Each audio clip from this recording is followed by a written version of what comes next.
Hello, everyone. Welcome back for another episode of the Stock Talk podcast. This is the first one of 2022. Happy New Year, belated New Year. And we have Mark Loeffler back with us here. We've had Mark on the show before.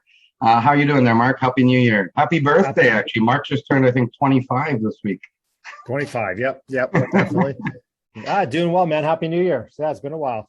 Yeah, well, I mean, the winter kind of goes by, and when the weather gets better, I think we get out more too. So that'll be nice to have the sunshine back out here for sure. 100%.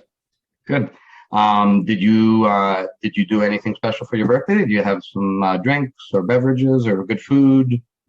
I got together with some neighbors. We had some nice wine, and they made some whatever the bruschetta for me. Some nice homemade bruschetta, and then we went out for dinner, and that's about it. Just spent time with the family. Enjoy good I just got back from a week in skiing in Banff, right? So. Oh, okay. We're going to touch on Alberta later on too. So I want to hear how many times you maybe fell down that ski hill.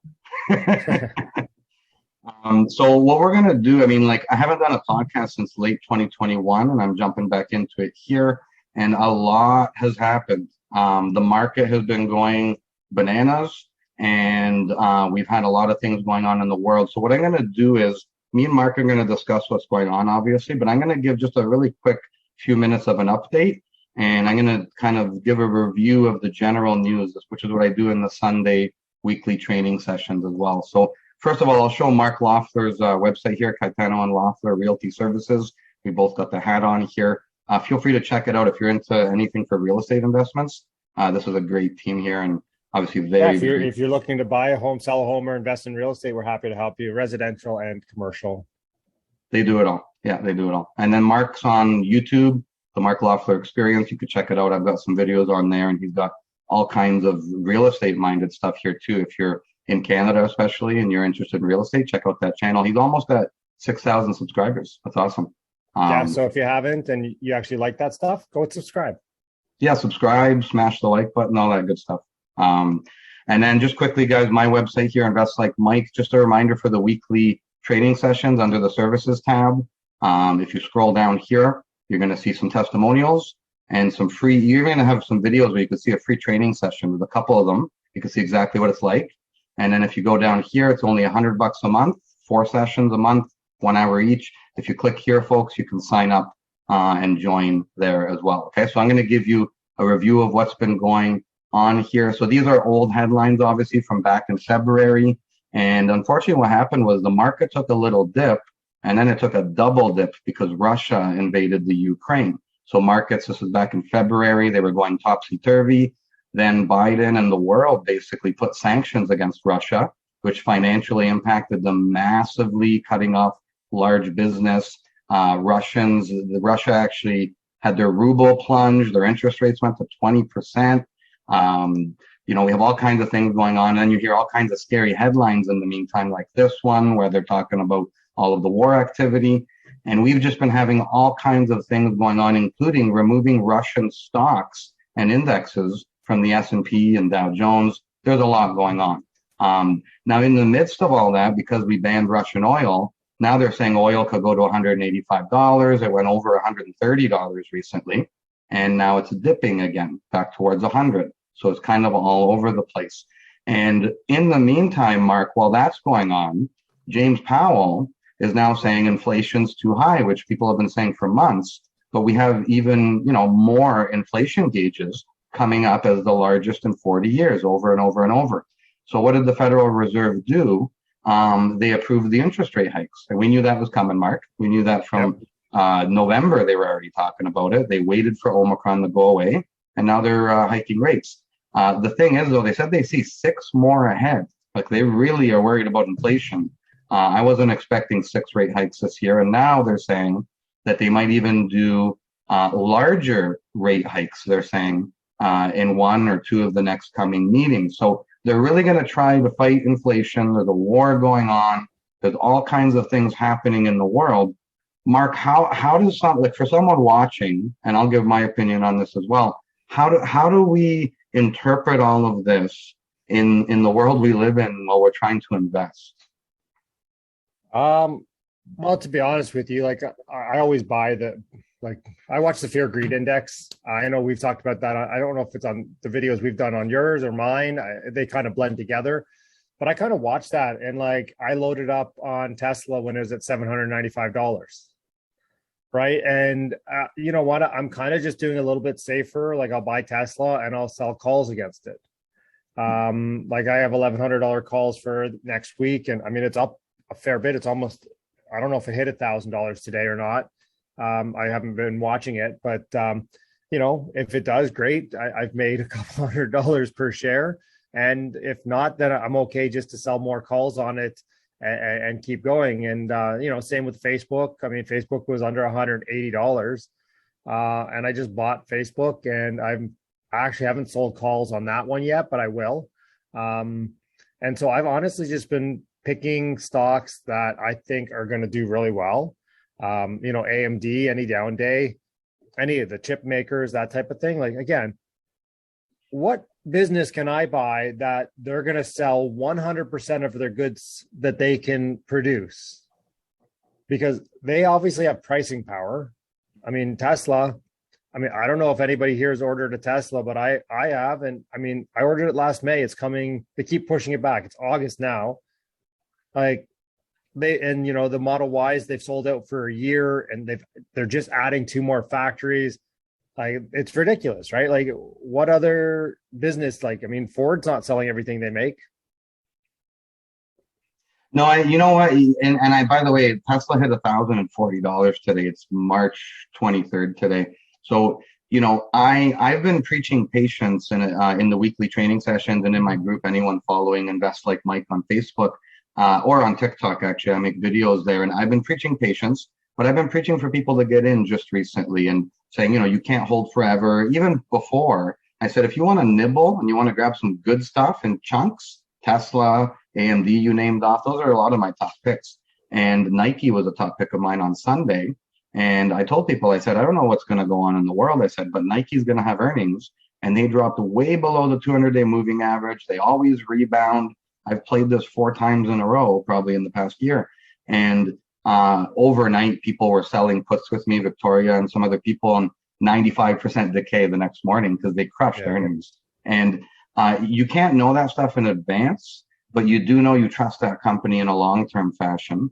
And if you want to just buy shares and keep it simple, you can just buy some shares. And Tesla, when they went on the S&P, I think they were producing 500,000 vehicles. I believe they've approached or surpassed around 1 million is their number now. They were over, well, they were just under 1 million for the year last year, but like they're going to produce like 600 to 800,000 just in Shanghai. Right. This year. Yeah, their production is going to like double or triple at any moment. It's a springboard. It's going to more than double. Like you got 2 huge factories coming on board. Like the Texas factory is the biggest building in the world. Oh, really? Right. Okay. Yeah, like Berlin is scheduled to be like 200,000 to 400,000 units, and Texas is going to be more. I mean, it's just common sense, though, because, you know, at one point, I've always said this, at one point I had a phone with a bunch of buttons on it. Okay. And now we have smartphones. That eventually it crept up. Not everyone could afford a cell phone. It was new and weird looking. And then everyone got a smartphone. That's going to happen with electric cars. It might not happen at the same scale and the same quickness, but we're going to tip towards electric every few years heavily. Well, to be honest with you, I think more people would buy electric right now if they are available. Yeah, I don't know if we have the right setup, though. If everyone got an electric car, where are you going to charge it? How are you going to feasibly use it? I don't know that cat and mouse game, how that works, but I think you're right. Mentally, they would like one. They would like one. Well, I mean, here's the thing, like electric cars, I mean, we're getting off topic, but electric cars in general are great commuter cars, right? Like if you're going anywhere, like long distance trips, okay, great. Yeah, you're going to have to supercharge and do that. But like I put in a home charger. So if I'm just running around, like doing my normal real estate business, I'm just going to go home and charge it overnight. And it lasts 3 or 4 days on normal. You know, even if back in the day when I was driving 60,000 kilometers a year or something, 70,000 kilometers a year, it's like, okay, I'm just charging overnight, and it's all programmed. It does it on non-peak times. It takes it up to, 80 or 90%, whatever you want to set it at, and it just shuts off. And it's also at a point too where year by year by year, they're going to keep increasing the mileage and approaching some of those issues you mentioned anyways, naturally. So I mean, Tesla, just talking about it, I followed that. I'm down a deep rabbit hole with Tesla. I've made a lot of money off Tesla. I wish I just would never have sold when I owned it at $185 pre-split. But whatever. I mean, you live, you learn. And that's one of the things I've learned is I kind of don't want to sell my position now. So anyways, but we digress, is that, they have new battery technology coming out that's more energy dense. There are new motors that are coming out. They spin at a higher rate, and they release the heat, so they're more efficient. I don't even think we're started yet. I think there's a lot of doubters out there, and I'm a mild doubter. I'm kind of in the waiting camp. I didn't buy the iPhone 1 or anything like that, but that doesn't mean I hate it. There are a lot of haters out there. People are going to convert. Here's the thing. There's a lot of people who don't like Elon. Right. True. And I'm just like, well, number one, I don't need to like the guy to think he's very smart. Right? I don't agree with some of his life choices, but what do I care? He's a hell of a smart dude that is running a great company, two or three great companies. And I'm like, well, this guy's like, if you could have invested with Rockefeller back in the day, right, when he was he'd be worth $1 trillion right now, right? Because maybe you didn't agree with his business practices, but he would have made you hella rich. So whatever your goal is, right? Yeah. And to be honest, even with Apple, prior to him passing away, everyone thought the world of Steve Jobs, and maybe they still do. But then apparently he treated his employees not so great, and he spoke politely on camera.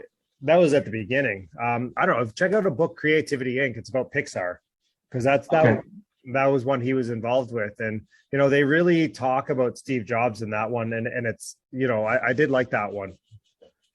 Yeah, I think public image becomes a big deal, whether it's politics or business, right? So with Tesla, they're fighting that. And Elon is pushing those Twitter buttons on purpose. Well, I mean, here's the thing. It's all marketing, right? Attention, right? We're talking about them. Well, 100%. And we all know that any publicity is good publicity. Good, bad. That's why he gets in Twitter wars with Biden and all these people, because then people are looking, a Tesla. Yeah. I mean, they have zero advertising. He can send out a tweet and sell $20 million worth of vodka or whatever the hell he's selling, tequila. I don't even know what it is, right? Or freaking Tesla shorts. It's unreal. You can do anything. Yeah. If they made a Tesla phone, people buy it. I mean, it's one of those things. It's a brand now. You can slap it on a lot of different things. So we're getting a little off topic there, but with Tesla, I like that as a long-term hold. I like AMD, NVIDIA, Nike, all these things. If you do buy some of those, and maybe you don't go all in, I don't suggest all in right now, okay, personally. But if you buy some of that, even if the war gets worse and stuff happens, can't you hold those for 5 years? Can't you hold those 100%. For 6? That's the way I look at it. And you probably should hold the Tesla for 5 years. You probably shouldn't get rid of it in 2 months anyways. So if you're buying the type of stocks you can do that with, worst case scenario, if they drop, make sure you have some cash. Just don't be all in the middle of war activity. That's the way I'm looking at it. Don't be all out. Don't be all in. Know what you're buying. The other thing I picked up was QYLD. And what's that? It's a covered call. It's just a fund. It's just a high income fund, right? They do covered call ETF. Oh, and they do covered calls on a bunch of different. Okay. Yeah, and one of their major holdings is Tesla, and they just bought a crap ton of Facebook. So. I mean, I'm just doing a measurement here. So Tesla went down to about $700, and it hit 1040 today. It's up 48% from the bottom. Okay. Mm-hmm. So, I mean, when it was down there, I remember saying you could nibble. If it goes lower, nibble some more. Whenever it turns, it's going to turn violently. That's how I'm treating this, right? I took a big bite. I didn't nibble. You took a big bite? Okay. Well, there you go. So you're up. I took a man-sized bite. There you go. A Shaquille O'Neal sized bite. That's it. Yeah, so it seems like we're on the same page in terms of that. And then, if you did take a big chunk too, there's nothing wrong with taking some profits along the way if you took a big chunk too. Everyone can put their strategy together however you want to, right? And that's the nice thing when things start moving. Do you believe right now is a good time to still have a little bit of cash, or do you feel that this is kind of bottoming out right now? How do you feel on that? I'm 40% in cash right now. Okay, so you're I told people, I said I was stepping in about 50%. I mean, I'm not going in full tilt just in case, right? Just in case, so I have some ammo. And if we're going to rally all through the summer, there's no rush to be in the first day, so to speak. So I plan on playing the market all year if things go normal, right? Yeah, I mean, I think my opinion is I think we're going to see a general uptrend till September and then see what happens in September. So. And any further drop, I think, will lead to the rally you just mentioned anyways. So now one interesting thing is I was going to try to play some Russian stocks just from a charting perspective and opportunity perspective. They actually banned the ability to invest in Russian assets, right? They don't want us to give any money to Putin over there, I guess. And so if you look at the value of some of these things, I don't know if you saw, let me just share the screen here. I'm just going to drag over a chart here. This is a company called Lukoil. If you're listening, it's Lukoy is an index in America. And this is Lukoil. So Lukoil is, I don't know the exact size of it, folks, but it's like the Chevron of Russia. It's a big oil company. So this was worth $110, a couple of years ago, $90 not too long ago, months ago. It went down towards $6. And I was talking about this in my weekly trading session, saying maybe I'll grab some. It just stopped trading on March 3rd. I mean, they just made it so you can't even see I don't even know what the price is.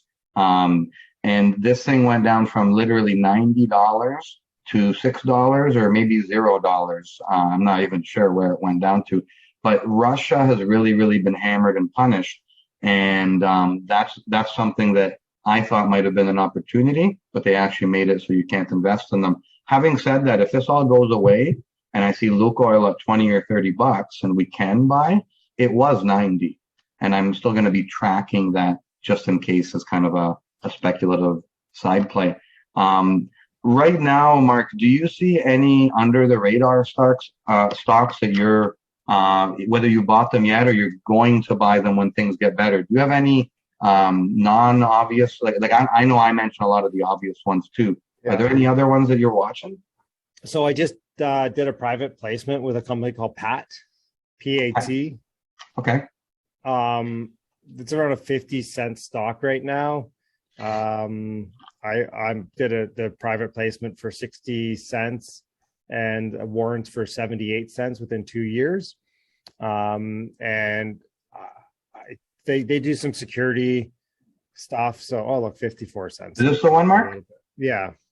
For everyone looking, it's PAT on the Canadian exchange. It's called Patriot One Technologies. Yeah. We're not recommending it as a pick necessarily, but Mark's doing this. Okay. Yeah.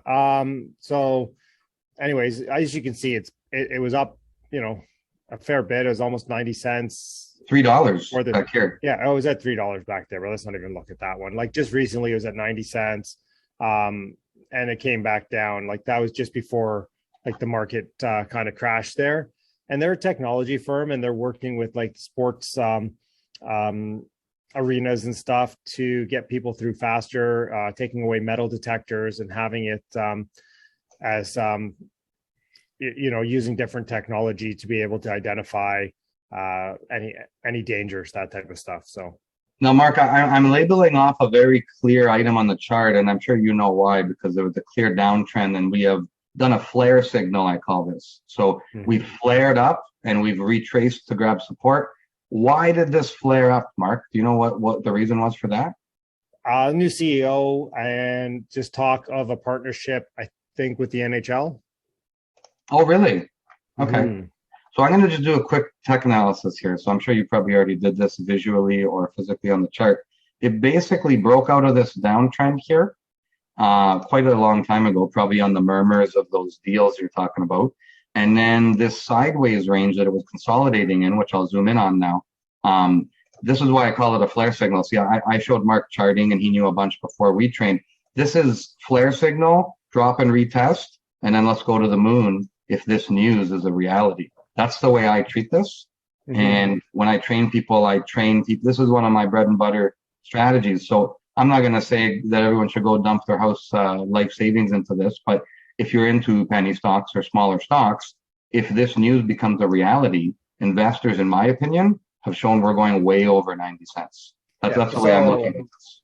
I mean, I bought like 10% of what I put into Tesla into this, right? So yeah, for sure. It's a small side play, right? Yeah. Yeah. So that's an interesting one. I'll tell you one I'm looking at. It's not a small company, but I've been looking at Spotify, and for a bunch of reasons. So they have, obviously, they're one of the most used music services. I think maybe the most used music service, or number two. And everyone I know uses Spotify. Like whenever I've gone to a cottage, you're always playing on Spotify, basically. Amazon Alexa has some business too. They also have a lot of big podcasts, and Joe Rogan's the biggest podcast in the world. They got him last year. He went through a bunch of controversy, and at the same time, the stock was dropping. But when I look at their earnings results, I'm going to actually pull up a chart just to show you. And I'm not running into this one, Mark, but I'm watching it. Mm-hmm. And okay, so let's look at Spotify here. It was $386, and they were dropping. And then around August, September, they signed Joe Rogan, Mark, and then it did this. It broke out of that downtrend on the chart here. And then a bunch of controversy happened. And then I see green, green, green, green. I'm going to click on these earnings. For anyone watching, I'm just going to read off how much they beat earnings by. So this is now going back to, where are we here? April of 2021. They beat by 37%. In July, they beat by 71%. Profitable the whole time. 104% they beat by when Joe Rogan came on board. Then they beat by 60% during the controversy. And so they're literally like making 60% more, 100% more, 37% more than expected over and over and over. And then when I get the ruler out here and I measure where they fell to, they fell a total of almost 70%, and they've never made more money. And the way I look at this, Mark, is who the heck thinks of Spotify when you're going to go buy a stock? It's kind of like Airbnb. It was only an IPO in the past couple of years. People just don't trust it. You're going to buy AMD first. You're going to buy Apple and Tesla first. This is a B or a C class in terms of popularity and how quickly people will action the purchase of it. I am watching that. And if I make big profits in the coming little bit, I'm going to throw some side money into Spotify and just leave it in there. Good idea. Look at that. I'm going to look at that because if Spotify continues doing the earnings and people keep listening to music and podcasts there, like you said, right? Like who cares what's going on the TV screen, so to speak? They're making money. And I'm going to look at that one very, very closely. In terms of all this stuff, Mark, how have you kind of, a lot of people don't do any charting at all. And some people, when I do the training courses with them, they literally, like, I know nothing about cars, right? If you had to teach me about cars, we have to start from the ground floor. And some people have some charting ability and skills, maybe like we do and whatnot. How do you feel that benefits you during times like the past few months when the markets are doing what they're doing, war and market drops? Are we going to be in a recession, rate hikes? How do you use the charts to bring clarity in that type of a situation? Yeah, so I mean, I always watch like the S&P. It was traveling in that up channel for the long time, and then it broke out of that to the down. And basically it leads me to be way more cautious, right? And then you can basically, like, I went mainly to cash at that point, and or was buying protection type thing, right? And yeah, so that's number one. And number two is I use it on like just regular stocks to give me like entry points. like Tesla, my entry point at 785, and Facebook, like those were like pretty good indicators for me. And again, if I was wrong and it kept going down, I was pretty happy owning it at that price. And I'm just doing a chart for anyone listening. I'm just going over the chart here. The S&P itself fell almost 15%. And people got to remember that just because the market only fell 15%, Spotify fell 70%. I mean, individual stocks fall at their own paces. Yeah, and like Tesla was down 50 off the high. And that's normal though, right? We know that. Like you're going to see Apple drop less than Tesla for a bunch of reasons. And what I want to show people here, for anyone listening, I'm just drawing trends on the chart here. This is how I use the chart. I mean, we just broke out of this downtrend. And prior to that, I was seeing over here, Mark, lower highs, lower highs, lower highs. And now we're about to make a higher high for the first time in months. Does that mean we're out of the water yet? This is the way I'm looking at it. I think we are range bound in here right now, Mark. And basically, it's going to be fly or die time. Anything that happens in here is just noise to me. So did we break this downtrend? Yes. Are we going up immediately? I don't know. We could go sideways first. And that's the way I'm treating it. And when I'm using the charts as well, you pointed, I believe you were referring to this one, Mark. We were in a long, long, long uptrend, right? Yep. And from this point onward, you can actually draw a nice trend line here. Okay. And I'm going to zoom in. Even if you were unsure of what to do, you should have put some cash on the side here, at least. Okay. And with the headlines that were going on.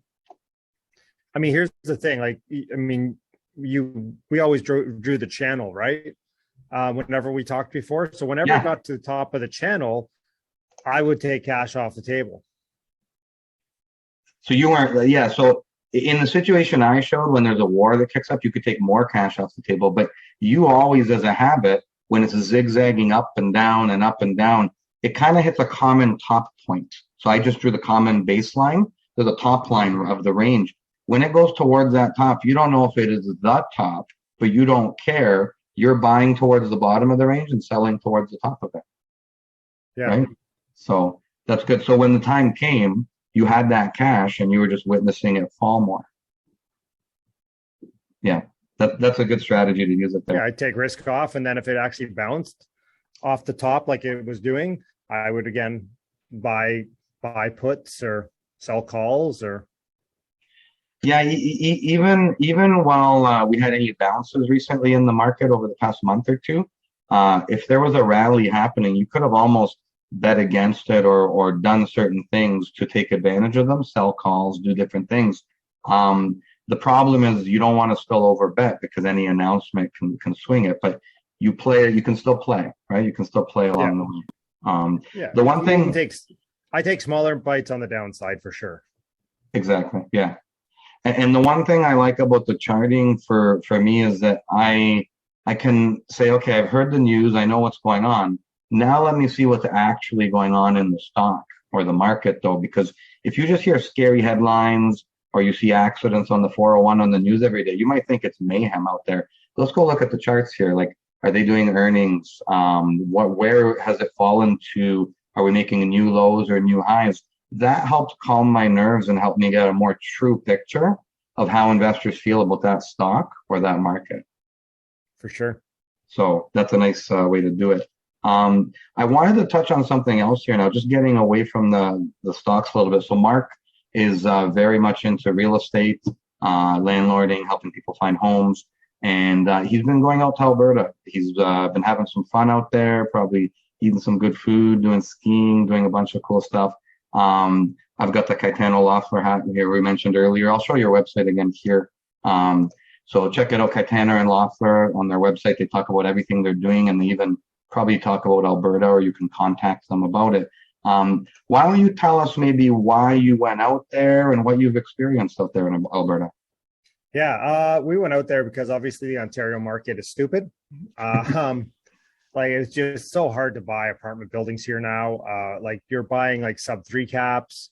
And to be honest with you, out there, like it just feels like there's that much more opportunity. it feels like Hamilton did 10 years ago in Edmonton. That's where we're primarily investing. And yeah, I mean, we're buying stuff out there for $90,000 a door, $100,000 a door. Because of the landlord tenant rules out there, like we're able, if it's a crappy building, we're able to get it vacant in 2 to 3 months. So we can, repair it and turn it into something that we, want to own. Another one we bought was just a decent building, and on closing, we just gave notices for a rental increase of $300 per unit. And, we figured a couple of people would balk at that and leave. Nobody did. Only one said, listen, if I'm going to pay an extra $300 a month, you got to fix my leaky tap. And we're like, we want to fix that anyways. You're like, oh, you guys are different. I'm like, why wouldn't the previous landlord wanted to fix that? That cost them money. And they're like, they didn't have an answer to that. And I'm like, yeah, we're a different landlord. We're going to fix things. We're going to, do well. And they're like, okay, we're happy to pay you $300 a month more if things are going to happen. I'm like, okay. Now over there, it sounds like you have all kinds of advantages. And in terms of the prices, if you picked a similar market to Edmonton here, I don't know what city that would be, how much cheaper would the same home be in Edmonton, do you think? Is it like a 50%, 25% difference? Geez, I think it's like, well, I mean, just do average house prices. So average house prices in Hamilton hit over $1 million, like Hamilton, Burlington.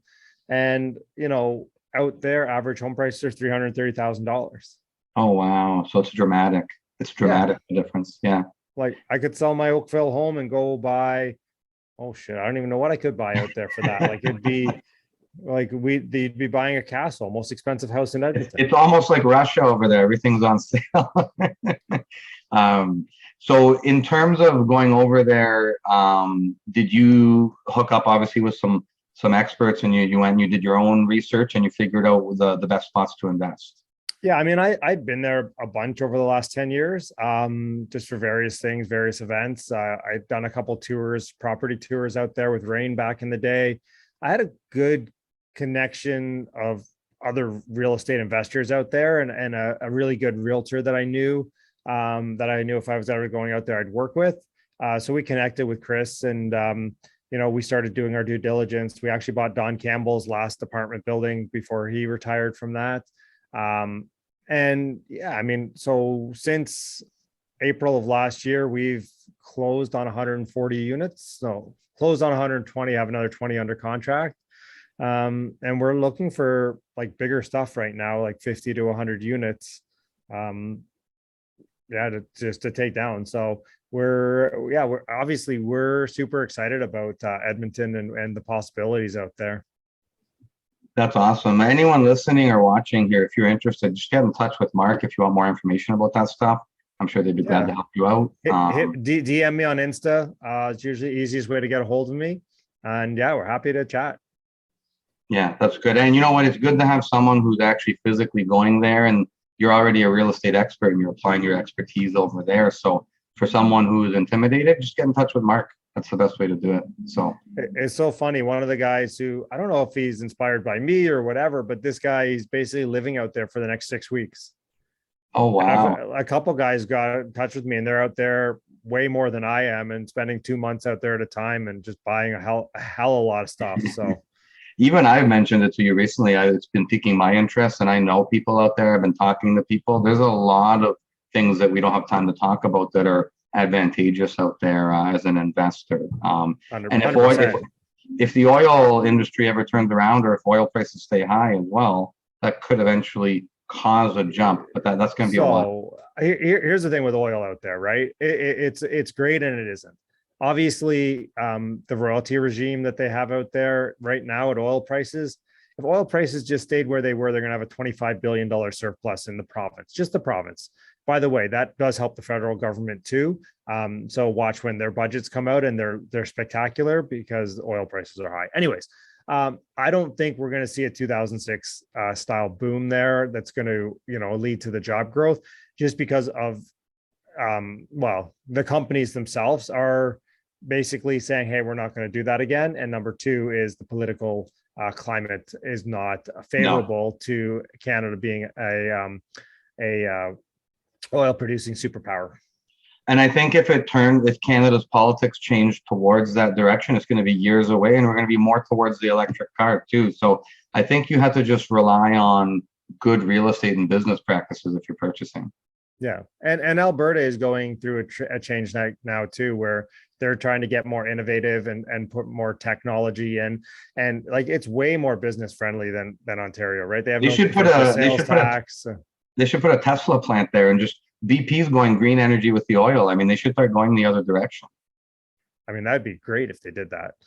You know what I mean? I think it's 10% flat tax out there. There's a bunch of things that would make that a better advantage over any other province, I think. So it'd be awesome if that happened, obviously. So we'll see where that goes. Not enough renewable energy, I don't think, for Elon, but maybe you can fix that with solar. Yeah, you never know. You never know what he's going to come up with, right? You never know. So good. Okay, well, listen, I'm not going to keep you here forever. Thank you for taking your time with us. It was nice to hear about the Alberta projects. Again, check out Caetano and Loeffler. And I'm going to keep tracking all the stuff in the weekly training sessions, posting to my group. Mark will be doing the odd YouTube video on the stocks and mixed in with the real estate. Keep in touch with all of us here. And we're going to kind of weave our way through what's going on in the world. And I plan on investing through a really happy and more bullish, profitable summer is I think what's coming here. So, amazing. Good stuff. Okay, thanks for joining us, Mark, and we'll talk to you again soon, okay? All right, thanks, Mike. Have a good one. Okay, bye, everyone. Take care.